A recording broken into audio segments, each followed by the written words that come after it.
Good afternoon. It's Friday the 20th of June 2024, just after 1 o'clock. Welcome to UK Column News. I'm your host, Mike Robinson. Joining me by video link today, we have Ben Rubin and Debbie Evans. Thanks for joining us both. Everybody else is at the Sounds Beautiful Festival at the moment, so I hope they're getting great weather.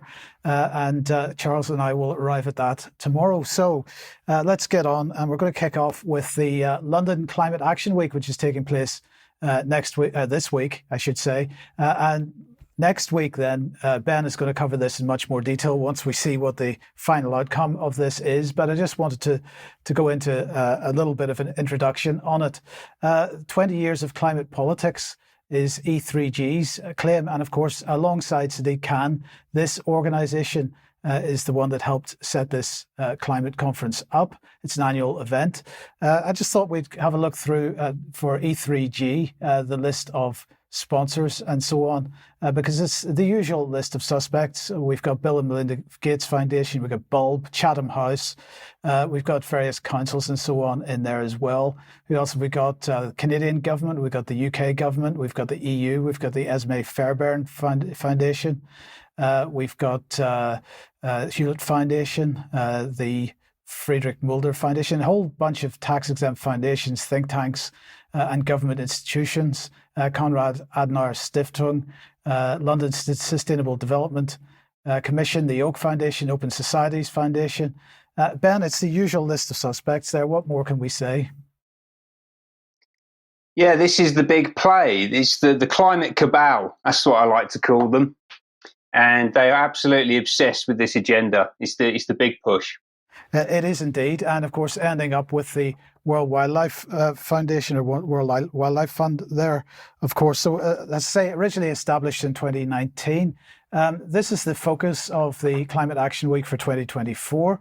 First of all, they're saying the road to climate ambition at COP30. So they're saying here that this is where the focus on the cooperation, politics and diplomacy needed to deliver a 1.5C aligned outcome in 2025. So they're hooking in all the politics with this one.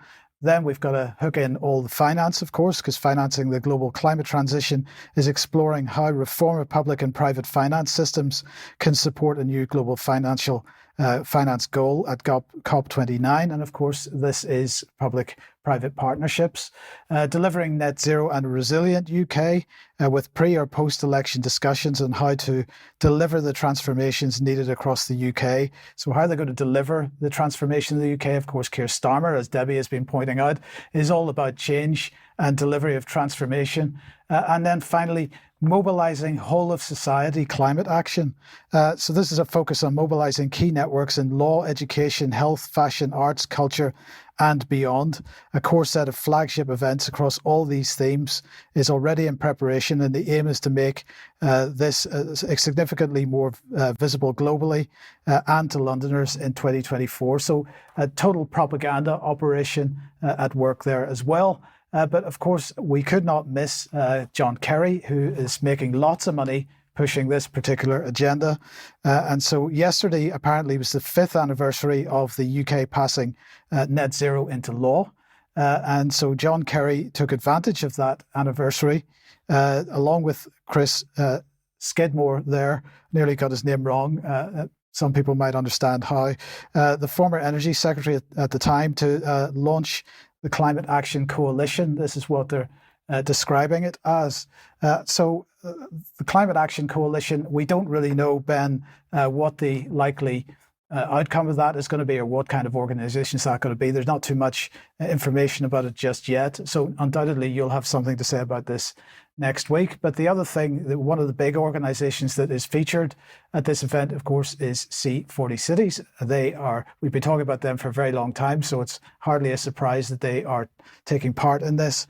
And we have a short clip as the deputy, what is he? I can't remember what he is. He's a deputy to Sadiq Khan anyway. I'll find out in a second and tell you after the video clip. Is talking about a new initiative to deal with goods vehicles in cities.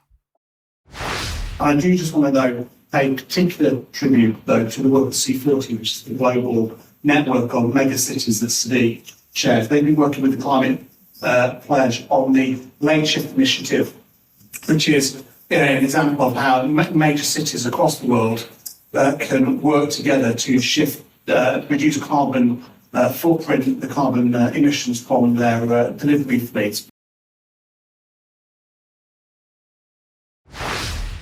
So that's all done under the banner of C40 Cities, which Sadiq Khan is a founder of. That was Richard Watts, who's Deputy Chief of Staff for Sadiq Khan.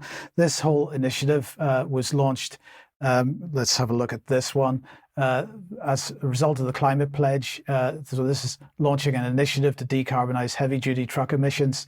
They launched it in Rio de Janeiro in June, earlier in the month. But Ben, this is probably the biggest problem that the climate change advocates have is when we're looking at heavy goods vehicles, whether that be road transport or shipping. This is an area which is practically impossible to electrify because of the energy requirements. Yes, absolutely. But it's not stopping them from saying that they are going to be able to do it and putting a lot of money into it and building big propaganda campaigns. So achieving the impossible seems to be on the agenda for these people. So just very briefly then, Ben, for next week, what do you think are the key takeaways that are likely to be on your report next week then? I think the main thing to understand is that this is really, as I said at the start, this is the big international play. And I called it a climate cabal. And I did that purposefully because I see this as a globally coordinated criminal enterprise, essentially, an unholy alliance between money and power to wrest control of the global system away from citizens. Yeah, and sorry, the key point here, Ben, isn't it, is if we're looking at organisations like Sadiq Khan, C40 Cities, which he founded, and all these various players that have been funding this organisation or this conference, this is as far away from politics and democracy as it's possible to get.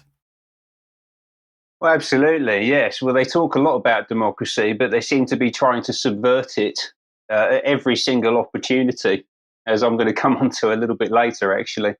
Well, let's come on then to Daniel Sachs. I haven't heard of this person. Who is he? Oh, yeah, absolutely. So, well, he's a very interesting character. I'm going to talk about basically global networks of money and power and how they exert their influence into national political systems, including right down to the very front line of UK politics, into Keir Starmer's inner circle of partners and advisors. And we're going to talk about this fella, Daniel Sachs, who is a Swedish businessman, and also amongst that, a senior advisor to Chatham House, one of 7 trustees to the Open Societies Foundation, and he's also vice chair of the board there, working directly with formerly George Soros, now Alex Soros, who's taken on leadership of that organisation. He's also the chairman of the Open Societies Investment Committee, so he directs all of their money, like where it goes to, what they invest in. He's a founding member of the European Council on Foreign Relations, and he's also a young global leader of the World Economic Forum. He graduated from that program in 2007. So he is a anonymous and unknown, but extremely well-connected and influential individual. He's also a director at something called Wallenberg Investments, and Marcus Wallenberg, who's the chief executive of that organization, is on the Bilderberg Steering Committee. So he is indirectly linked into the Bilderberg meetings, and he also runs his own foundation, the Daniel Sachs Foundation, DSF, which was founded in 2010. Now, what are they up to, right? It gets really interesting. So the foundation talks about the path towards a vital democracy being paved by a new generation empowered to reimagine a shared future, right? So this is about democracy. It's about empowering a new type of citizen, ultimately. Yeah, and you can see the image in the background there. This is very clearly targeted towards these neo-Marxist intersectional issues around race, gender, or anything else that they can use to get traction for their ideas. right? They talk about their mission as building new initiatives in a space that they describe as funded activism. I've not heard this term before. This has come from the Daniel Sachs Foundation. And for my money, this is essentially doing whatever it takes to progress their agenda for change across the whole of Europe, actually, and beyond that, as we'll get into. Now, they have a very structured process for doing this, right? So they have an innovation process which starts with understanding and mapping, gathering data, doing research, looking into the situation.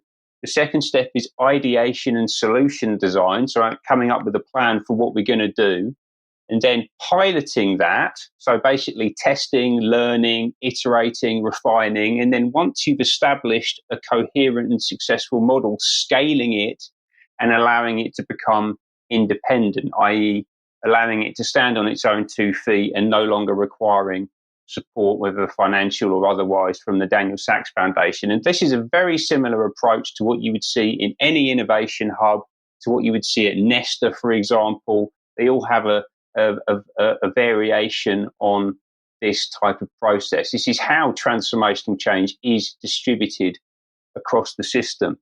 Now, I'll just introduce you to one more person. So this is Paul Alarcon, who is the General Secretary of the Daniel Sachs Foundation. They don't have a huge team there. It's very much money and a couple of people, and we'll get into how their activities actually play out in a moment. But just worth noting that Mr. Alarcon is also an Obama leader for Europe. He was made one in 2023. And he's also quite keen for us to know that he's Jewish, right? So he's this is from another interview that I found on YouTube. You can see the picture in the background there. The quote says, "The world was created for me," which is from the Talmud. And that is quite a striking statement, I think. And you can see also there in the background, that is a 6-pointed star, right? So he's telling us that he's Jewish. And I guess we should assume that Mr. Sachs is as well. That's a very Jewish surname. So you've got these two guys up in Sweden running this foundation. And then how does that actually manifest, this funded activism that they talk about? So they've got a portfolio of stuff that they do, right? The first thing is Multitudes Foundation, and that's about providing financial support to left-wing activist groups, real kind of grassroots organizations all across Europe, particularly those led by non-natives. And I'll get into this a lot more in a moment. They have something else called Run for Office, which is basically like an exemplar of one of those left-wing activist groups in Sweden. It's a bit like MLMS, My Life, My Say, that we've been talking about over the past few months. I'm going to talk about Multitudes and Run for Office now properly, but then later in the show, I'm going to get into the more institutional side of things, looking at the Apolitical Foundation and Apolitical. Those are focused on politicians and civil servants. And we don't have time to go through all of this stuff right now. And to be honest with you, I could probably spend 2, 3, 4, 5 hours sitting here going through the activities of Mr. Sachs. But we're just going to go through the key topics right now. So let's have a little look at Multitudes. So what do they say that they do? We support people and initiatives across Europe to reimagine politics. They're focused on what they call change makers. So these are people who want to have a real disruptive influence on the systems that they're part of. This is targeted towards immigrant communities. You can see the images on the left-hand side there. These are Afro-Caribbean people. I think there's an East Asian person in the image on the right-hand side. So these are not traditional European populations, right? They're deliberately going out and seeking these communities and giving them the resources to, as they say, break through existing power structures. And this is very much about breaking the existing social structures that are in place within European societies. Sachs and Alarcon, they're both on the board, as well as, and I'm not going to go through the whole leadership team or anything, just a couple that jumped out at me. Sei Akiwowo, who I'm coming across more and more. She's a former Newham councillor in London, and she gets absolutely everywhere. She was on the Twitter Trust and Safety team for a while. She's involved with a bunch of foundations, some of which Mike's already talked about earlier on the show. And then also Gary van Gulik, who is Dutch. She's a co-founder of the Multitudes Foundation, and she's going to now tell us a little bit about what she finds so exciting about the work that they're doing. I want to be part of co-creating the world we want to see instead of tearing down the world we have, right? So moving from just criticizing to building. And the hope that I saw was exactly what Lisa's talking about. All across Europe, because we work across Europe in all countries here, we started seeing these ideas, brilliant ideas, people who are organizing, because organizing is part of politics, right? It's all one continuum. So organizing on issues, people who are starting to run for office who normally wouldn't have. And all of them told the same story. We have ideas, but we don't have support. We don't have money. We don't have the backing. And our inspiration was, can we create a nonpartisan safety net, a backbone of support, basically, to say, we have your backs. We want to try this. Let's try it together with other funders. We're going to innovate this entire space. And so that's sort of the driving force of hope that we see all across the region, actually. And so I feel very, very proud to support them from behind and to see all these new initiatives around this region pop up. And we've now funded over 13 different new initiatives that are building up in this space. So the soundtrack made that feel really inspirational and uplifting, didn't it? But when you actually listen to what she just said, essentially they're going around Europe seeking out people who have got radical left-wing political ideas but have got no backing or support for those ideas, right? Really crucial, because they talk about democracy a lot. And again, we talked about this earlier in this show. Everything's being done in the name of democracy, protecting democracy. But actually what they're doing is finding people who've got no democratic mandate, they've got no backing, and they're giving them money, they're giving them a network, and they're helping to elevate them in spite of that. Right? And this, to me, is a totally artificial realignment of political and social systems across the whole of Europe. She talked about 13 organizations that the Multitudes Foundation are working with, but it's also beyond that. It's global. So we can see here, this is Luminate. So Van Gulik, Gary Van Gulik, who we just listened to there, she's one of the directors at Multitudes. She's also part of this organization, which is doing a similar thing across Africa, Asia, and Latin America. So this is a truly global network seeking to effect a radical transformation of political systems. And it's not just theoretical, right? They're also hands-on.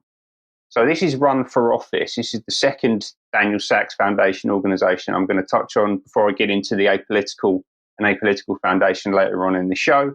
And this is, as they describe it, a youth movement for social change, presented as some kind of organic thing, but actually it's been constructed by the Daniel Sachs Foundation. It's about getting people, young people, into the political system, very clearly aimed at an Afro-Caribbean audience. Yes, if you can see there, if we can get that back onto the screen, that's not a native Swede, right? That is the facial features of an African immigrant. Right? This is very clearly ideologically aligned towards immigrant communities and to being disruptive and destructive to existing social structures. And Mr. Sachs takes a very personal interest in this. And actually, recently, this is just in the past couple of weeks, he's been out in schools and in universities speaking to young individuals from these communities to get them into his political program that he's using to transform Western society. And as I said, there'll be more on this later in the show.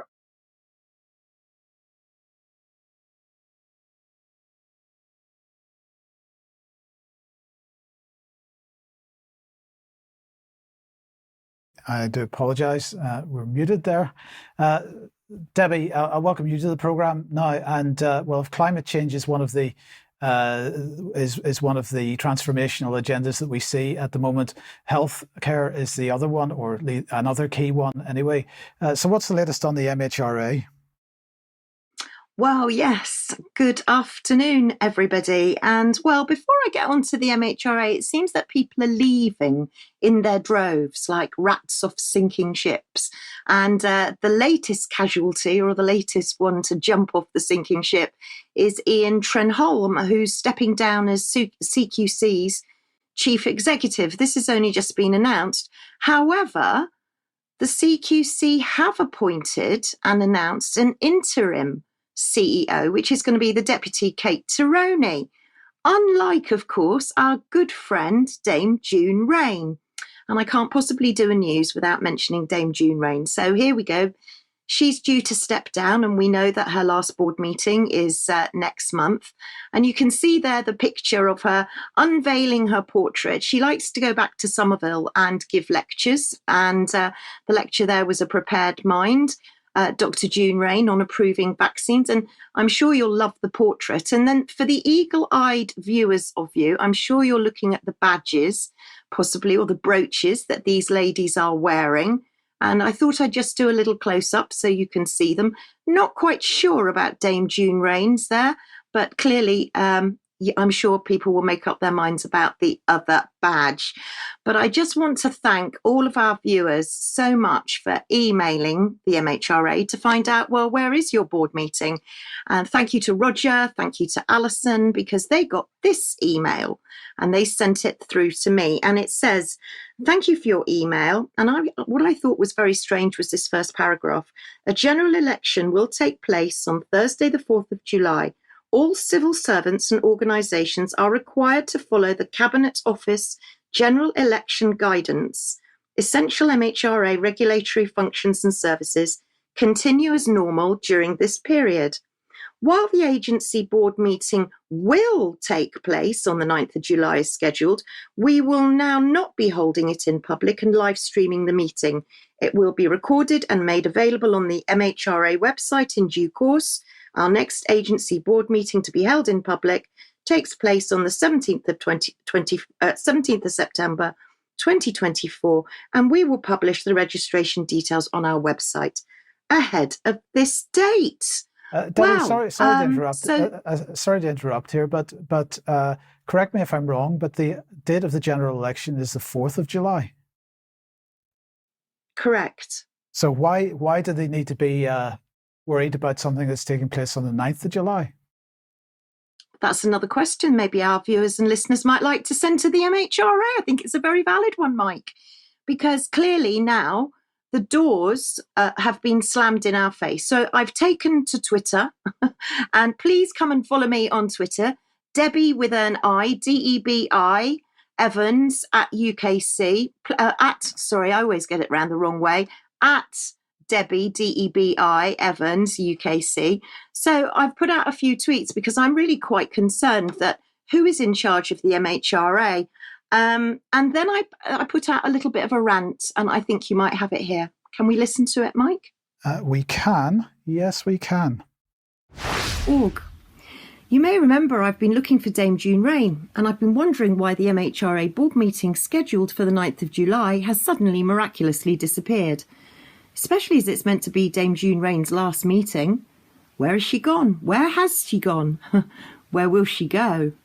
Who knows? Will we ever find out? Well, yes, we will. And thank you so much to one of our amazing viewers, Alison, who received an email from the MHRA who say, while the agency board meeting will take place on the 9th of July, remember that, will take place on the 9th of July as scheduled, we will not now be holding it in public and live streaming the meeting. It will be recorded and made available on the MHRA website in due course. Our next agency board meeting to be held in public takes place on the 17th of September 2024, and we will publish the registration details on our website ahead of this date. But why have you cancelled this public meeting, MHRA? The last meeting that June Rain is due to attend. Are we not allowed to see what goes on behind the doors of the MHRA? I thought you were transparent. I thought you were here for public safety. I thought you were keen for the public to watch what goes on behind closed doors. So why have you slammed them in our face? What are you hiding? Are we coming back in September to find a new CEO, or maybe no CEO, of the Medicines Health Regulatory Agency? The MHRA to keep you safe. Why did you cancel it? What are you hiding? We still want to know. Where are you going, Dame June? And as of now, I still don't know. I'm sorry, but she's disappearing and we won't get the chance to wave her goodbye. Yeah, it is a tragedy, and well, maybe a bit of pressure can change that. We need to find out what's wrong with the 9th of July. It's several days after the election, so I'm not sure what that's a positive excuse. Anyway, if you like what the UK Column does, you would like to support us, please head over to support.ukcolumn.org. Options to help us out are there, and we do need your support. It's only you that is keeping us going. ukcolumn.org and ukcolumnextracts.co.uk are the main places to go if you should be able to share our material. Facebook, of course, no longer available to us, and so hopefully most people have been watching this program on Facebook have worked out how to find it elsewhere. You could pick something up at the UK Column shop, and if you're at the Sounds Beautiful Festival, well, Claire is there with a whole bunch of stuff, so hopefully you're able to go and speak to people there. And if you haven't got a copy of Agenda 21, Your Life in Their Hands yet, we're asking everybody to pick up a copy of this. Please do share it around, get the word out on this if you possibly can. Now, a date for your diary. We will have more details on this next week.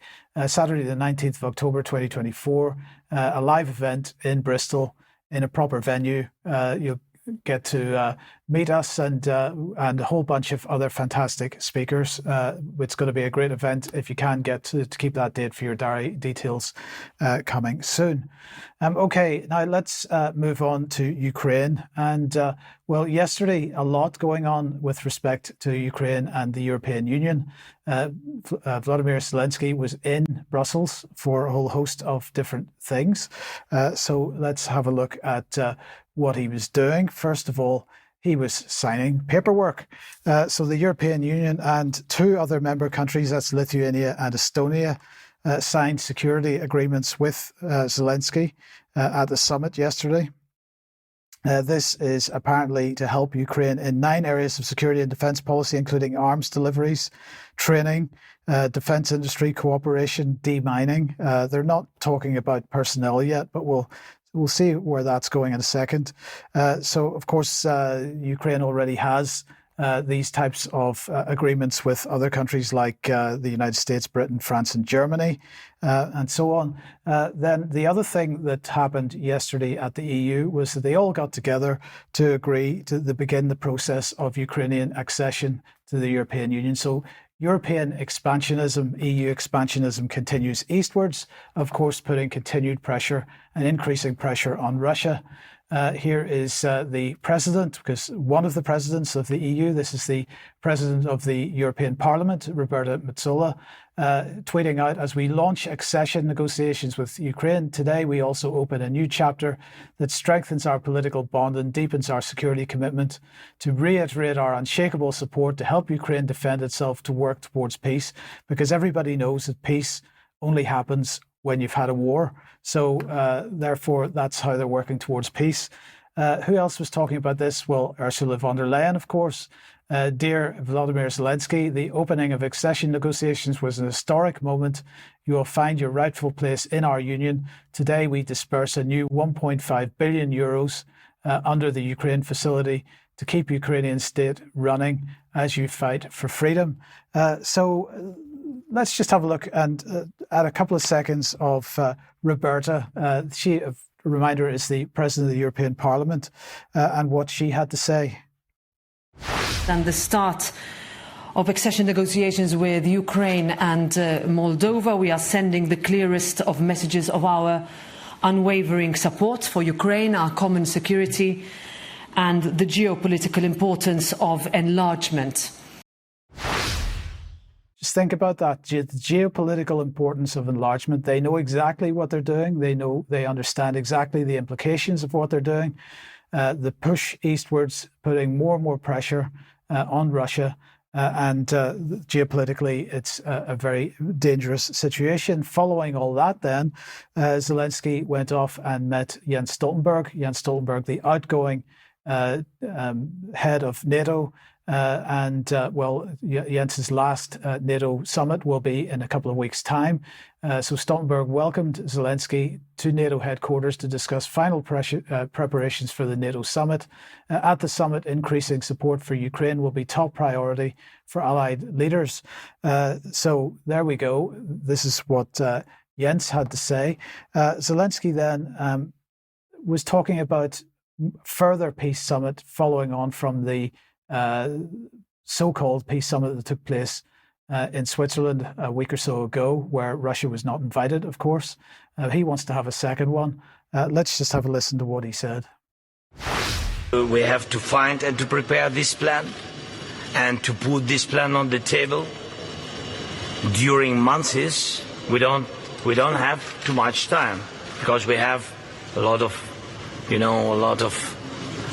wounded and dead people on the battlefield and through civilians. That's why we don't want to have this war during years.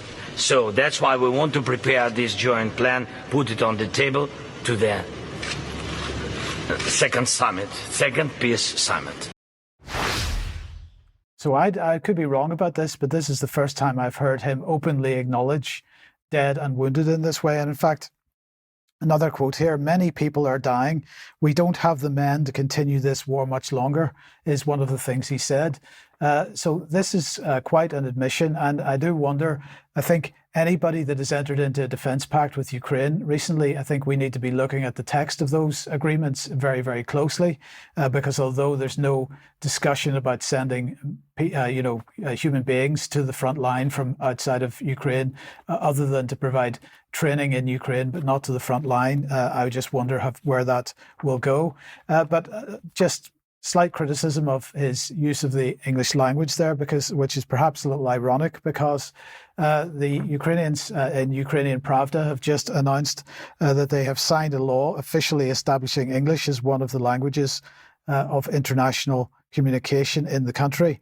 So English is now going to be mandatory for heads of local state administrations, servicemen of the officer corps, prosecutors, tax officials, customs officers, heads and teachers of institutions of higher education and scientific institutions, heads of healthcare institutions, and so on. So Russian, of course, was traditionally the language in the Eastern Bloc. That's no longer going to be the case in Ukraine. Perhaps Vladimir himself needs to be taking a few extra English lessons himself. Now, let's come back then, leave Ukraine for now and come back onto health. And Debbie, do we all need an MOT? I think some of us are going to, yes, for sure. But things have been pretty desperate in A&E. We've been talking about corridor care. We've been talking about cupboard care even. And things have been getting a bit desperate in Kent. And I picked up this story where a patient who'd got fed up with waiting in A&E for so long had contacted his friend, and his friend had brought in a mattress so that he could lie down on the floor in A&E because he didn't feel very well. There was altercations with nurses. He got told it was an infection risk. He got told it was an obstacle, and he had to remove the mattress. However, we need to keep our eyes on A&E, and I picked up this story as well in Sky, which says that you're going to need a health MOT if you want to get through the front door of A&E. And I was absolutely horrified, and I needed to have a look a little bit further on, because apparently this is going to be a lifeline. And what it's saying is that over 1 million people over the age of 75 are admitted each year, and a fifth of them are frail. It says that there'll be MOTs at the front door, and you'll be told to give a history of falls, and maybe you'll need to have your blood pressure done, and you'll need a review. But what are these tests? Are we going to be asked to have PCR tests? Because they're looking at people over the age of 65 to have all of these tests. These tests are going to be available 10 hours a day, literally. But my question is, what tests are you going to be asked to have before you get admission into A&E? So I went to look at the urgent emergency care recovery plan, which they were talking about. And of course, this isn't about recovering patients. This is about recovering the service. So when we look further in at the plan, we can see that actually they're looking at discharge. They want people to be discharged as soon as possible, and they're going to transfer people into care transfer hubs. They're spending 1.6 billion, literally focused squarely on discharge. So what they're saying is that 20% of emergency admissions can be avoided with the right care in place. And all of this is going to be about frailty. So ahead of next winter, they're going to offer what they call joined up care. And this means virtual wards. But actually, what is a community care hub? Well, I can tell you what a community care hub is. It's not, I was thinking maybe it was a porter cabin in the car park of the hospital. It isn't. It's a team. So for people that don't pass the test to get through A&E, they will be sent home, and a community care team, whoever that is and whatever qualifications they have, will be sent to your home. So this isn't a hub as such that you people will be placed in. You will literally be sent home, and this will be your bed or a hospital bed in your house. So they're trying to make us as sick as possible and then deny us access to emergency healthcare, or at least make emergency healthcare conditional. And I have heard that the age limit for this MOT may be reduced to 55. So we need to be keeping an eye on what is going on in our hospitals, especially A&E. And if you're elderly, if you've got an elderly relative, we really need to be thinking, what are they going to be asked to do before they get through those A&E doors? Well, indeed, Debbie, and of course the problem is that the reason that people are queuing up at A&E doors is because they have no access to primary care locally, and this problem is not going to go away in a hurry. So, surely the issue here is that we've got to get GPs functioning properly. 100%, and it's very telling to know that there are lots of GP vacancies. And there are GPs out there that are saying they're twiddling their thumbs and they're doing nothing. So what is going on? Okay, thank you, Debbie. Now, Ben, let's come back to you and more on Daniel Sachs. Yes, so earlier in the show, we looked at the Daniel Sachs Foundation and the Multitudes Foundation, which is one of its key initiatives focused on breaking traditional power structures, in their own words. We're now going to look at where Daniel Sachs's interests meet the institutions. We're going to look at two organisations with similar names, Apolitical and the Apolitical Foundation. Now, just to dig into the word, right, this is important, what's being communicated to us here. Apolitical, one word, means not political. But if you look at the weighting in the text, we can get the logo back up on the screen, you can see that the A and the political have actually got different weighting. I think this is deliberate. And actually what we're looking at here is a political foundation for global governance. Yeah? Nothing short of that. Now, I said that these two organizations were linked to each other.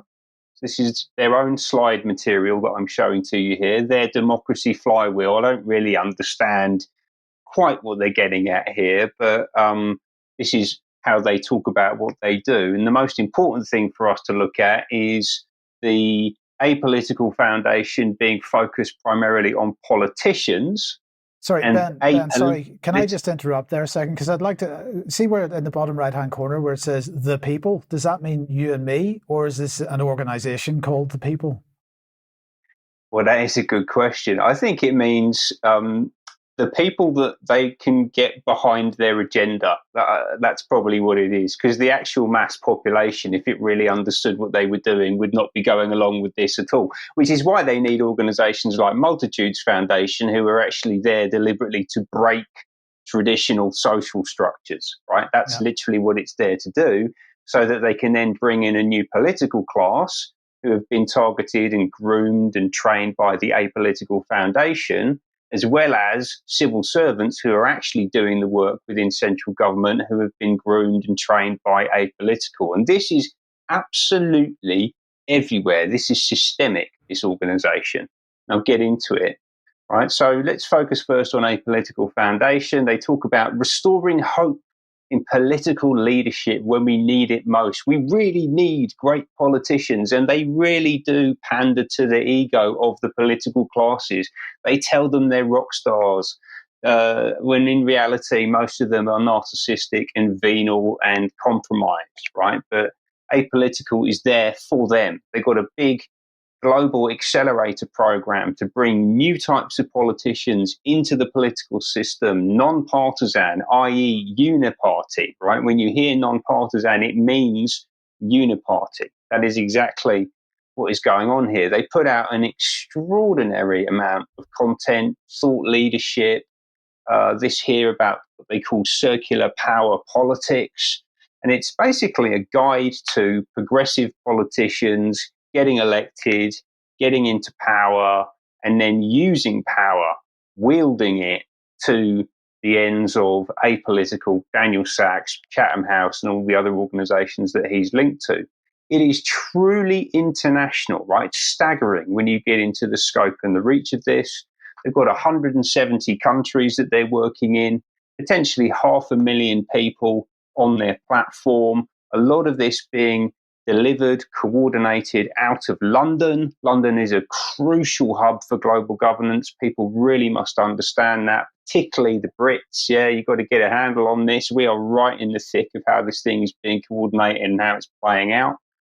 And it's run by this woman on the left-hand side. That's Lisa Witter. She's the chief executive. She's an American living in Germany. She describes herself as a global citizen. And actually, she does say in the presentation that this slide comes from, and that's actually a still from a video. She actually says, we may be in 170 countries, but actually I find it really useful to not think about countries at all. All of this is just global, right? This is the mindset that we're dealing with. And that comes from places like the World Economic Forum. She is a young global leader of the World Economic Forum, just in the same way that Daniel Sachs is. And who are they backed by? Well, a lot of the names that we're very familiar with, the Bill and Melinda Gates Foundation, Sigrid Rousing Foundation, the Open Societies Foundation, where Daniel Sachs would have actually signed off the investment because he's the chair of the investment committee, the World Economic Forum, Young Global Leaders, and on and on and on, right? So this is one of the primary instruments being used by those organizations to transform the global system, right? It's absolutely incredible. And the audacity is mind-blowing. And actually, Lisa Witter does say that one of their values is audacity. And I think that they do a very good job of living up to that. Now, let's have a look at Apolitical. Right? So they're very similar. It's a lot of the same content. It's just a slight tweak in terms of how it's delivered and who the audience is. So this is focused on civil servants. They talk about being the place where public servants come to connect and learn. To learn about what? Well, all of the issues that you would expect. So it's climate, it's innovation, it's cities, it's local government, digital data and AI, equity, justice and inclusion, right? These are neo-Marxist terms being embedded into the political and non-political sides of the way that our government operates in the UK and across 170 countries around the world. This is absolutely huge, right?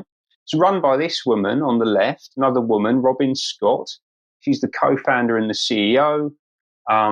She was also a Gates Cambridge scholar. We talked about Gates Cambridge last week and the influence that they're having on the university. Well, she's a product of that system. She's got a big team, predominantly women. This is a very female-dominated space, by the way. Apparently, global fascism is fine as long as it's wearing a pair of stilettos. That seems to be the approach here. Lisa Witter, who we talked about earlier, is also on the board. Robin Scott is a young global leader of the World Economic Forum as well. By the way, I think I missed that. Apologies if I didn't, if I'm repeating myself.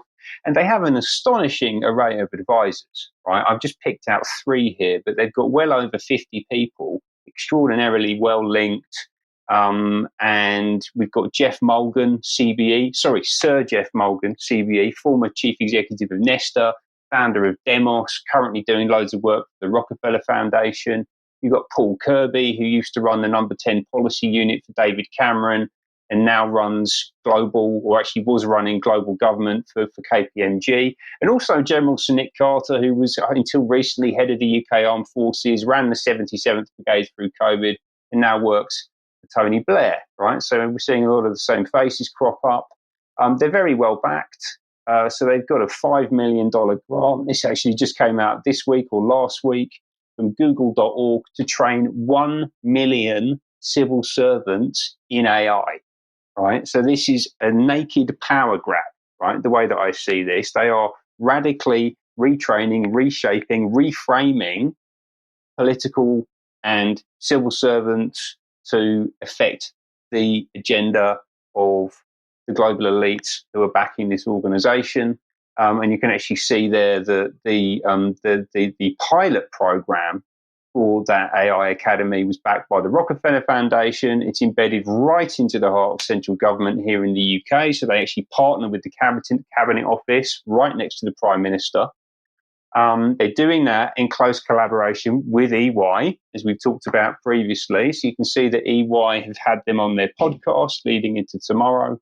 And then Josie Kluwer, who's the EY partner leading the UK government programme to retrain 500,000 UK civil servants, is sharing apolitical content and possibly delivering joint programmes with them at the centre of UK government, right? Funded by Daniel Sachs, controlled by all the global organisations that we talked about. Just to close off, I'm going to bring Starmer into the mix, actually, because he's adjacent to this as well, as you expect. A lot of this relates to Democracy Next. It's an organisation we've talked about previously, also backed by Rockefeller Open Societies. They're focused on democratic innovation, sortition, citizens' assemblies, all that kind of thing. There was a fantastic hour-long video with Lisa Witter from Apolitical and Georgia Gould, the Mayor of Camden, talking to Claudia Chalice, who's the Chief Executive of Democracy Next. I'm going to put that on my Substack over the weekend, riseuk.substack.com. I'd love to show you some now, but I just don't have time. But essentially what they're talking about is using AI and democratic innovation to radically transform the UK political system. And Georgia Gould is thick as thieves with Keir Starmer. They're best mates. They're always hanging out. This is them back in April up in King's Cross with the UK head of AstraZeneca. So I think that Starmer in particular, who wants to run the country, should be being asked some very probing questions about apolitical and his relationship with it and the people behind it. Indeed. Undoubtedly, we'll talk a little bit more on that in extra. But Debbie, back to health then. And, well, is everybody coughing? Well, that's a really good question. And you know what? Before I start on coughs, I've written a couple of notes. So excuse me while I read these, because there's so much going on. I'm giving you a rest from E. coli this week. However, that story's still rumbling on. We've got Mpox rumbling on. We've got in Finland, they're going to be giving bird flu jabs to humans. We've got hospitals masking up. So there's a load of stories, but I'm going to focus this week on cough, because what is the 100-day cough? I didn't know actually that the 100-day cough is whooping cough. And as you can see, Time Out talking about the 100-day cough. And further on in the article, it actually says, have you noticed a lot more coughing and spluttering? And have you noticed that whooping cough is on the rise? So it's strange, isn't it, that it seems to be on the rise now, especially. Perhaps it's got something to do with the boosters being rolled out. I'm not sure. But if we go to another story on ITV, we can see that the NHS advice is now saying that many children are suffering.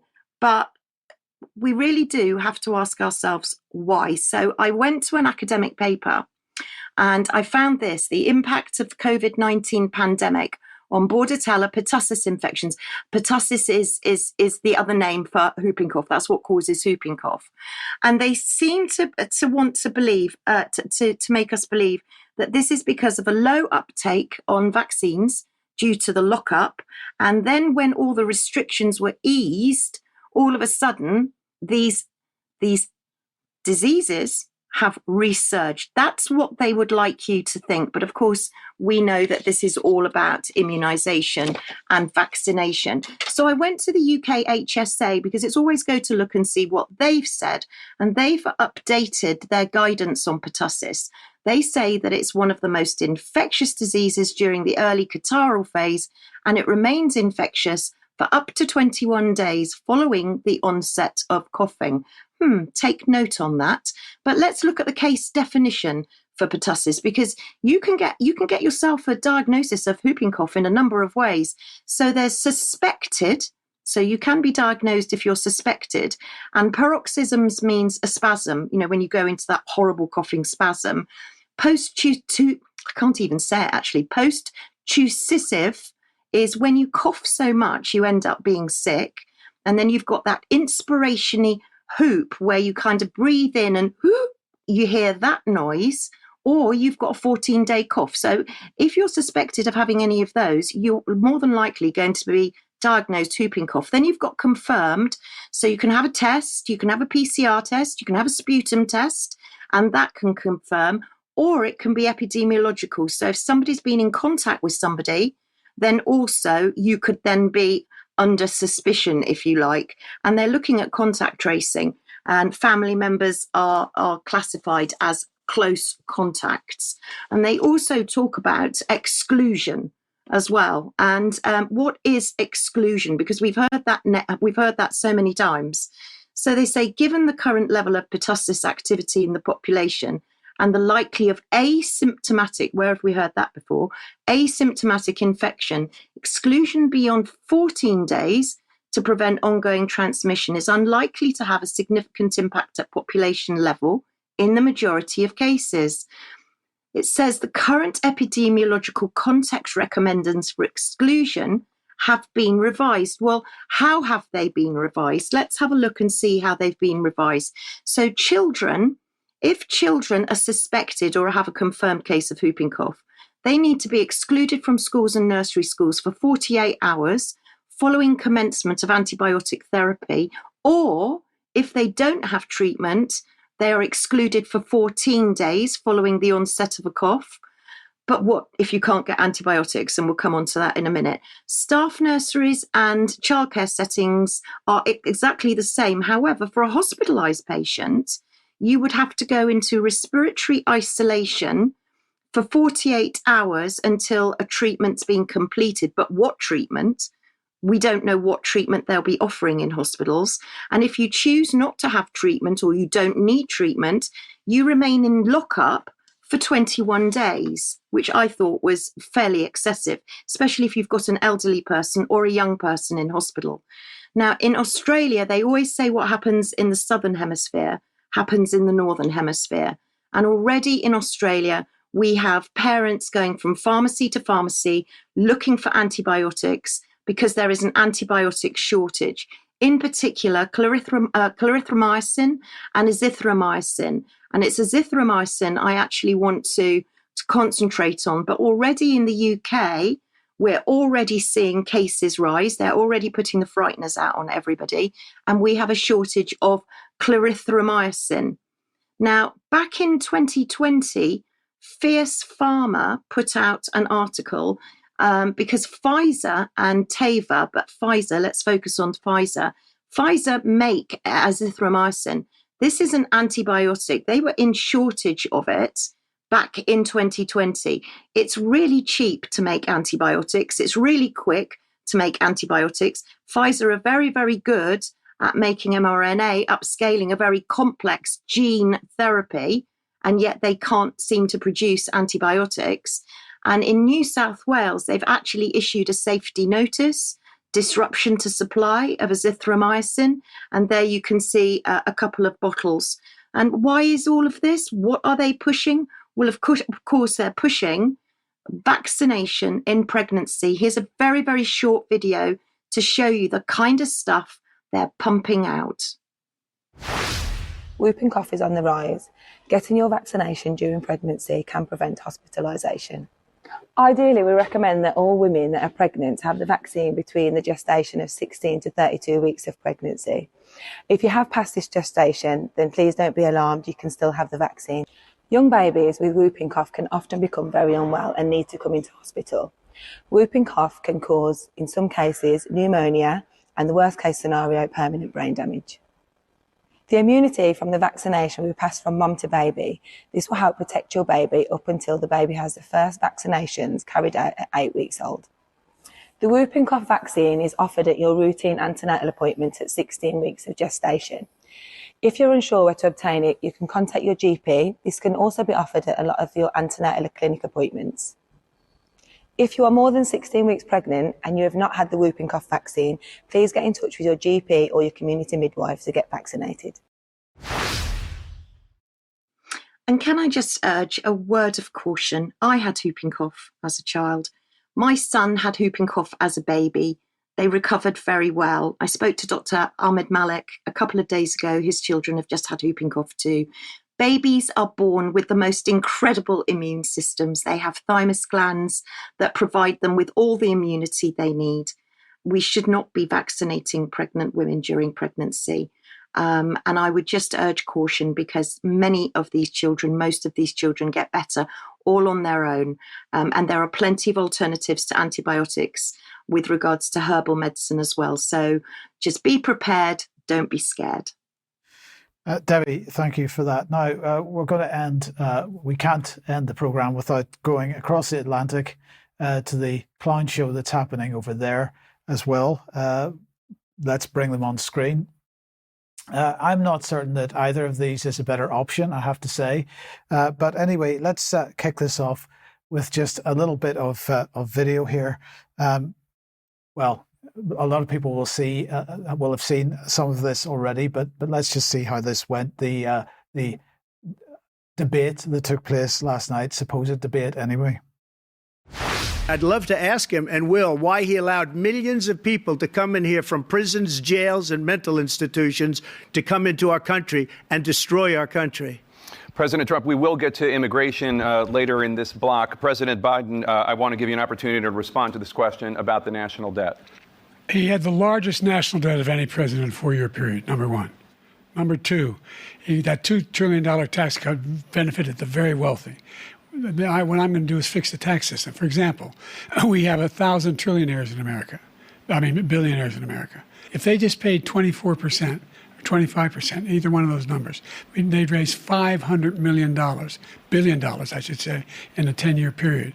We'd be able to wipe out his debt. We'd be able to help make sure that all those things we need to do, child care, elder care, making sure that we continue to strengthen our healthcare system, making sure that we're able to make every single solitary person eligible for what I've been able to do with the with the COVID, with dealing with everything we have to do with, look, if we finally beat Medicare. Thank you, President Biden. President Trump? Well, he's right. He did beat Medicare. He beat it to death. So it was quite a clown show, but not unexpectedly so, because I mean, what was anybody expecting? And the question has to be asked: why did they even hold it? We might have an answer to that in a second. As you might expect, there was lots of rallying around went on, well, let's just have a look at this. You were out there getting a chorus of questions about whether Biden should step down. There is panic that has set in. There is panic that has set in among people who have watched this debate, who are Democrats, people who are strategists, and some even inside Democratic campaigns. Yeah. Do you think it's unfounded? Well, I think it's unhelpful, and I think it's unnecessary. We've got to go in and got to keep our heads high. And as I say, we've got to have the back of this president. You don't turn your back because of one performance. What kind of party does that? It's been a masterclass. 15.6 million jobs. That's 8 times more than the last 3 Republican presidents combined. The only thing the last 3 Republican presidents have in common is recessions. Democrats deliver. This president has delivered. We need to deliver for him at this moment. With all due respect, the more time we start having these conversations, go down these rabbit holes, it's unhelpful to our democracy, our fate and future of this country, the world. They need us right now to step up, and that's exactly what I intend to do. Well, the question is, how far will he step up? Because he, along with Michelle Obama and possibly Kamala Harris, are looking like they're aiming to get Biden off the ballot and replace him with them. So it's still not too late for them to do that. We'll see what happens. But perhaps we leave it to the Russians to sum this up. So this is from Sputnik.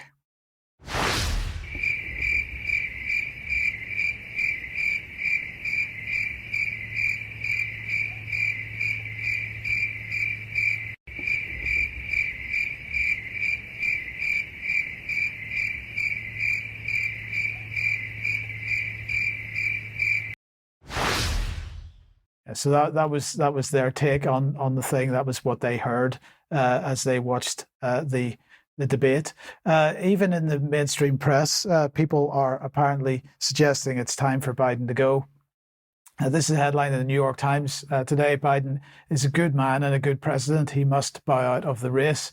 And then the question of why this even took place in the first place. Maybe this tweet gives us a clue. So this tweet says, MSNBC's Nicole Wallace just said conversations will take place to replace Biden tomorrow. It's not just a coincidence the left is ruling against Joe. The debate was a setup to replace Biden with Gavin Newsom that we just saw, Michelle Obama or Kamala Harris. So I think there's probably quite a lot to be said for that comment, because I just for the life of me cannot grasp why they even allowed this to happen, because it was inevitable that this would be the outcome. So anyway, we'll talk more about that in Extra, I'm quite sure. I'm going to say thank you very much to Ben and Debbie for joining me today. Thank you all for watching. If you're a UK Column member, we'll be back in a few minutes for some Extra. Otherwise, we will see you on Monday and for a special news program. So join us then. Have a great weekend. Bye-bye.